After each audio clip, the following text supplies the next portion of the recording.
Just a couple quick thoughts about why you should bother to keep track of your financials if you're a small business person.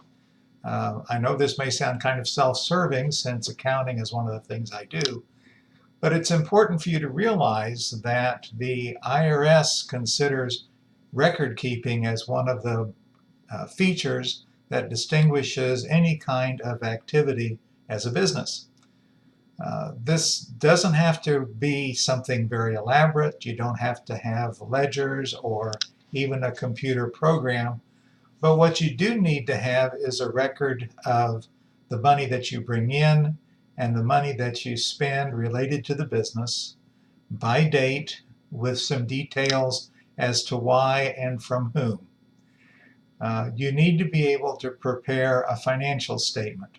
And again, it can be a simple financial statement, something that shows how much you brought in, how much you spent, and whether there was a profit and loss. And that's commonly called a profit and loss statement. You also need to be able to show what the balances are of the various assets that the business owns, such as bank accounts or equipment and so forth. The simpler the business, the simpler this can be. Obviously, using a computer program is the easiest way to do it, but it isn't the only way that will satisfy the IRS.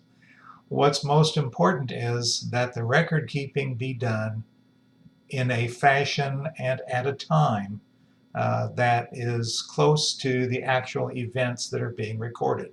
It's called the contemporaneous record. And so even if you keep your books in a spiral notebook in your back pocket, as long as it's up to date and as long as it provides the details necessary to develop a financial statement, it's satisfactory to the IRS.